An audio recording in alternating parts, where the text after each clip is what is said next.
क्या कोई इंसान सिर्फ झूठ बोलते बोलते सचमुच आत्मज्ञान पा सकता है?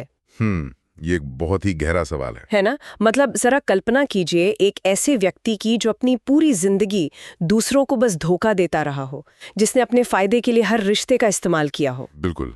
और फिर एक दिन हालात उसे एक महान संत का मुखौटा पहनने पर मजबूर कर दे। शुरुआत में वो सिर्फ नाटक कर रहा है, मुफ्त के खाने और सम्मान के लिए, जो कि बहुत ही आम इंसानी फितरत है। हाँ, लेकिन सवाल ये है कि क्या वो नाटक करते करते सचमुच एक पहुंचा हुआ इंसान बन सकता है?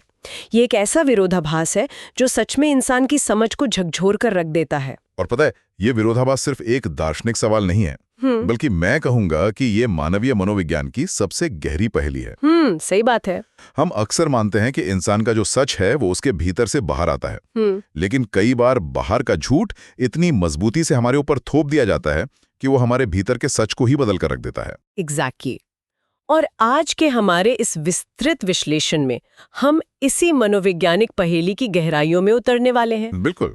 आज हमारे पास R.K. नारायण के लिखे गए विश्व प्रसिद्ध भारतीय अंग्रेजी उपन्यास द गाइड के कुछ बेहद दिलचस्प अंश और नोट्स हैं, जो कि क्लासिक है। हाँ, तो हमारा मिशन आज यहाँ सिर्फ इस मशहूर उपन्यास की कहानी सुनाना नहीं है, बल्कि हम उन स्रोतों का उपयोग करके ये समझना चाहते हैं कि एक बेहद साधारण, बल्कि मैं तो कहूँगी खामियों से भरा हुआ इंसान पतन की सबसे निचली खाइयों से होकर कैसे एक अनजाने आत्मबोध तक पहुँचता है। राइट।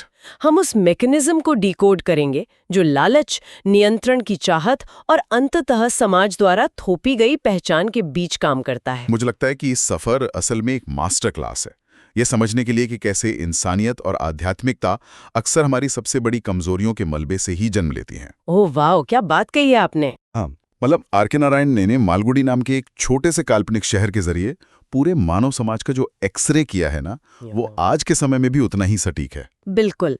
तो चलिए इस चर्चा की शुरुआत करते हैं। कहानी के केंद्र में है राजू। राजू मालगुडी रेलवे स्टेशन पर एक टूरिस्ट गाइड है। उसका काम बहुत सीधा है, ट्रेन से उतरने वाले अजनबियों को शहर दिखाना, उन्हें वो बताना जो वे सुनना चाहते हैं और अपनी फीस लेकर आगे बढ़ जाना। एक टिपिकल गाइड की तरह। हाँ, लेकिन फिर उसकी मुलाकात एक ऐसे दंपत्ति से होती है जो उसकी पूरी दुनिया को उलट-पुलट कर देते हैं, मार्को और रोजी। यहाँ से कहानी सच में दिलचस्प हो जाती है। बहुत दिलचस्प। मार्को एक ऐसा इंसान है जिसे सिर्फ पुरानी गुफाओं, खंडहरों और इतिहास की सूखी दीवारों में दिलचस्पी है। वहीं रोजी जीवन से भरपूर एक असाधारण नृत्यांगना है जो अपने पति द्वारा पूरी तरह से नजरअंदाज की जा रही है। फिर राजू रोजी की कहराती तारीफ करता है, उसे भावनात्मक सहारा देता है और अंततः उसे एक बहुत बड़ी स्टार डांसर बनने में मदद करता है। यहाँ ये समझना बहुत जरूरी है कि राजू कोई पारंपरिक हीरो नहीं है, मतलब वो कोई मसीहा नहीं है। तो वो क्या है? वो एक अवसरवादी व्यक्ति है। जब वो रोजी और मार्को को देखता है तो वो केवल दो पर्यटकों को नहीं देख रहा होता है, वो एक खालीपन को देखता है। अच्छा। हाँ, मार्को की उदासीनता ने रोजी की जिंदगी में जो एक शून्य पैदा कर दिया था, राजू बस उस शून्य को भरता है। राइट। अगर हम इसे आज के नजरिए से देखें तो राजू का ये काम मुझे आज के किसी गिग इकोनॉमी वर्कर या एक चतुर फ्रीलांसर की तरह लगता है। बिल्कुल सटीक तुलना है ये, है ना?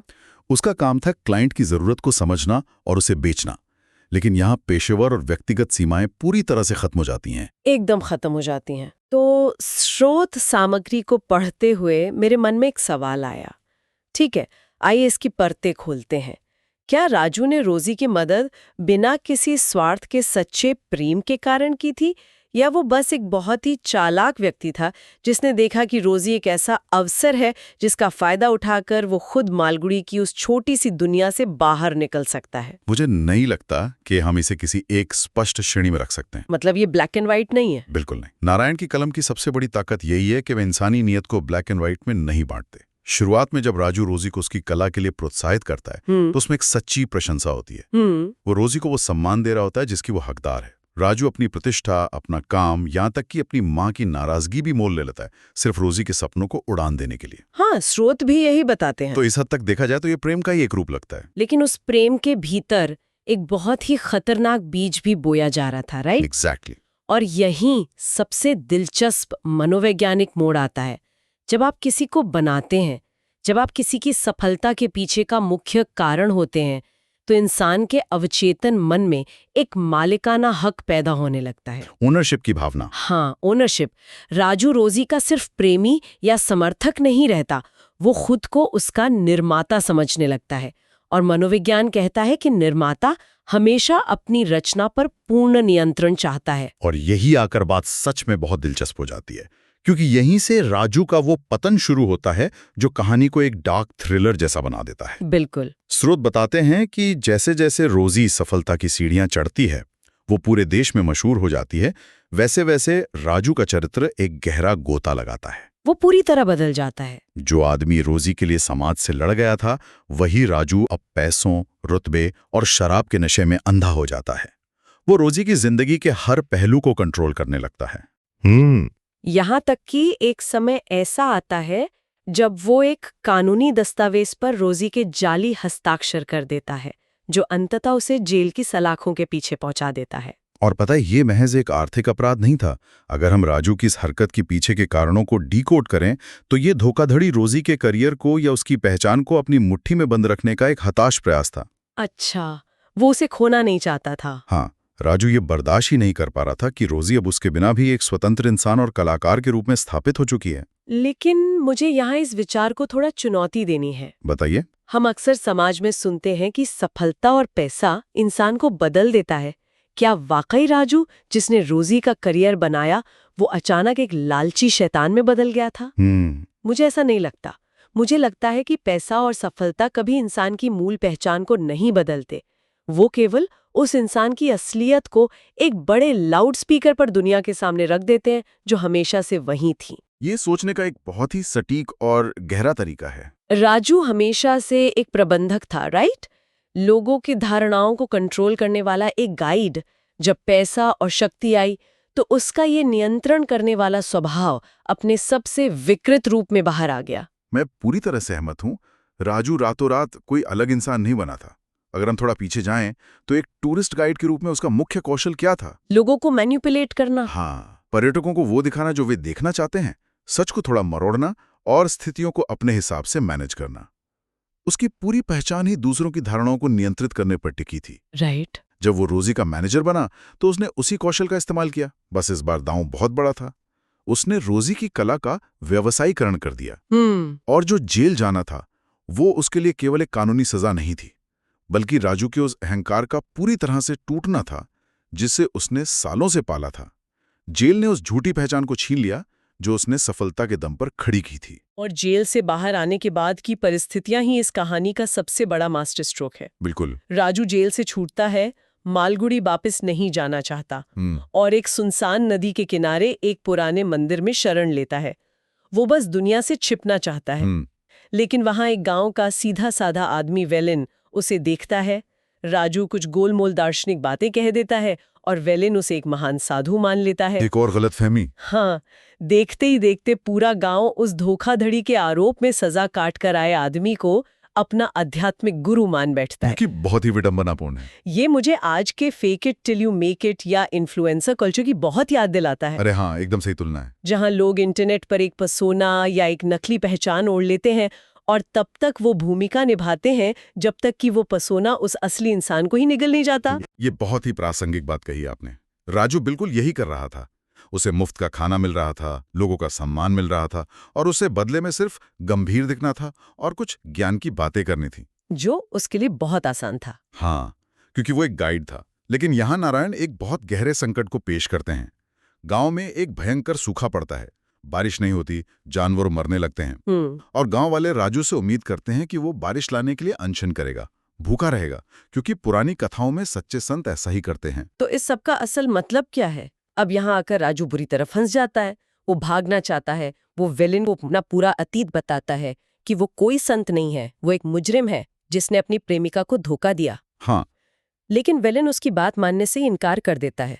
विलेन कहता है कि इतने महान विचार वाले स्वामी जी शायद अपने पिछले जन्मों की बात कर रहे होंगे। ये अंधभक्ति की चरम सीमा है। एग्जैक्टली। तो मेरा सवाल ये है कि क्या कोई व्यक्ति समाज के सामने एक ढोंग करते करते सच में आत्मज्ञान प्राप्त कर सकता है? क्या समाज का ये अंधविश्वास राजू को मार रहा था, या उसे बचा रहा था क्योंकि राजू को अब सचमुच भूखा रहना पड़ रहा है? इससे एक बहुत ही महत्वपूर्ण सवाल खड़ा होता है। अगर हम इसे मनोविज्ञान के नजरिए से समझें तो यहाँ कॉग्निटिव डिसोनेंस का एक बहुत ही चरम उदाहरण देखने को मिलता है। Cognitive dissonance? हाँ, कॉग्निटिव डिसोनेंस तब होता है जब इंसान के विचार और उसके कर्म आपस में टकराते हैं, जिससे बहुत गहरी मानसिक पीड़ा होती है।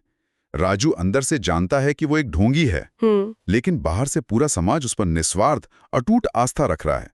गांव वालों की ये निर्मल आस्था उस पर एक ऐसा मनोवैज्ञानिक दबाव डालती है कि उसे अपने भीतर के इंसान को उनके विश्वास के स्तर तक उठाना ही पड़ता है। मतलब उसके पास कोई चॉइस नहीं बचती। बिल्कुल। जब वो अपना सच बताता है और वे नहीं मानते, तो राजू के पास अब कोई रास्ता नहीं बचता। उसे पहली बार अपनी जिंदगी में खुद से बाहर निकलकर किसी और के लिए कुछ करना पड़ता है। तो इसका मतलब है कि कभी-कभी जो मुखौटा हम पहनते हैं, समाज का विश्वास उस मुखौटे को हमारी असली त्वचा बना सकता है। बहुत खूब कहा। क्योंकि अनशन के दौरान जब वो शारीरिक रूप से टूट रहा होता है, तब कहीं जाकर वो आध्यात्मिक रूप से जागृत होता है। उसने ये अनशन अपने फायदे के लिए शुरू नहीं किया था, लेकिन अंत में वो इसे उन लोगों के लिए पूरा करता है जिन्होंने उस पर अंधा विश्वास किया था। और यही वो बिंदु है जहां आध्यात्मिकता और वास्तविकता आपस में टकराकर एक हो जाती हैं। राजू का आत्मबोध कोई जादुई चमत्कार नहीं था। वो उस पीड़ा, भूख और जिम्मेदारी से पैदा हुआ था जो उस पर थोपी गई थी। वो इस बात का प्रतीक है कि इंसान की आत्मा कितनी लचीली होती है। सबसे स्वार्थी इंसान भी अगर सही परिस्थितियों में धकेल दिया जाए तो वो सर्वोच्च त्याग कर सकता है। यह जो राजू के जीवन में अनिश्चितता है ना, मुझे लगता है यही अनिश्चितता R.K. नारायण की लेखन शैली का सबसे बड़ा हथियार है। इसमें कोई शक नहीं है। स्रोतों में नारायण की कहानी कहने की कला का बहुत गहराई से विश्लेषण किया गया है। उनकी भाषा में एक अजीब सी सरलता है। वे कोई भारी भरकम दार्शनिक शब्द इस्तेमाल नहीं करते। हाँ, उनकी शैली बहुत सहज है। वे हास्य और व्यंग्य का उपयोग करते हैं। जैसे जिस तरह से वे उस गांव वालों की मासूमियत या मैं कहूँ तो मूर्खता का चित्रण करते हैं, जो एक अजनबी को बिना जाने समझे भगवान बना देते हैं, वो भारतीय समाज पर एक बहुत तीखा व्यंग्य है। नारायण की खासियत ही यही है कि वे आपको हंसाते हंसाते जीवन का सबसे कठोर सत्य बता जाते हैं। बिल्कुल। वे कभी उपदेश नहीं देते। मालगुड़ी सिर्फ एक शहर नहीं है, वो एक ऐसा मंच है जहां इंसानी फितरत के सारे रंग, लालच, प्रेम, अंधविश्वास और आस्था पूरी स्पष्टता के साथ खेले जाते हैं।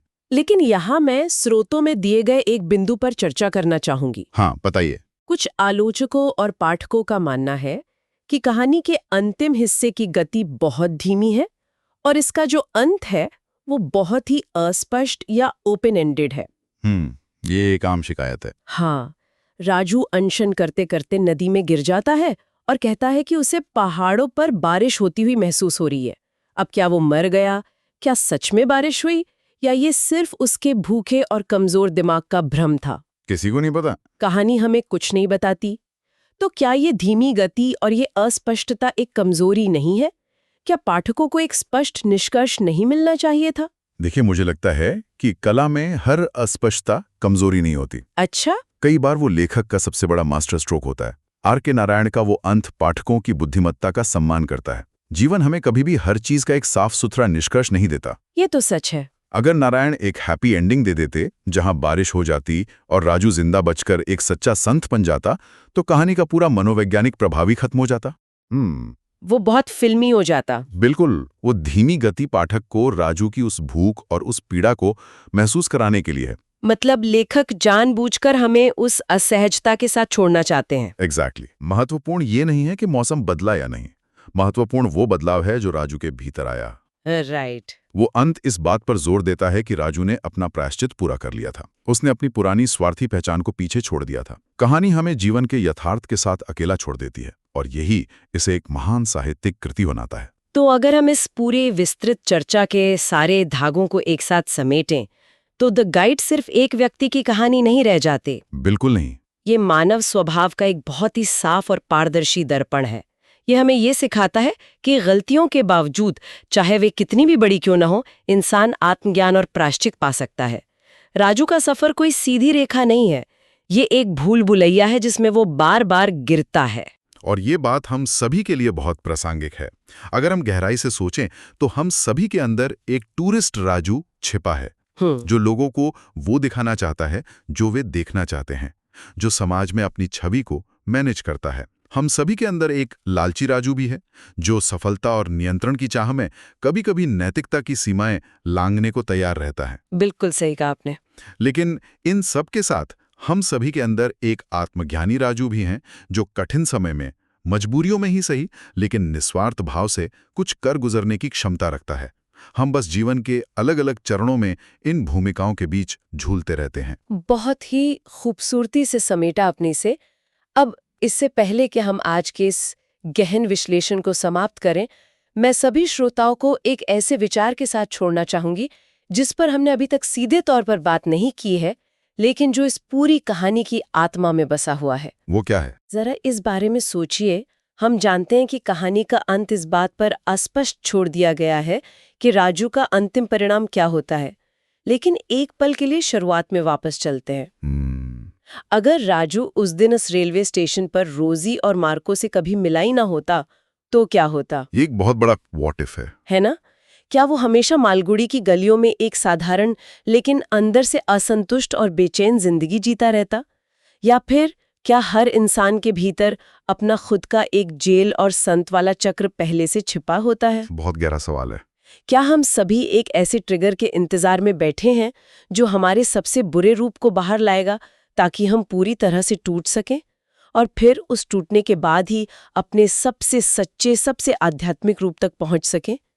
क्या हमें अपने असली रूप तक पहुंचने के लिए हमेशा किसी रोजी या किसी अनशन की जरूरत होती है, या हम बिना पूरी तरह नष्ट हुए भी खुद को खोज सकते हैं? ये तो सच में सोचने वाली बात है। तो इस गहरे सवाल को अपने विचारों में गूंजने दीजिए। आज के इस विस्तृत विश्लेषण में हमारे साथ जुड़ने और इस जटिल मानव मनोविज्ञान को समझने के लिए बहुत बहुत धन्यवाद। मिलते हैं अगली बार एक नए विषय, नए स्रोतों और उनकी नई परतों के साथ।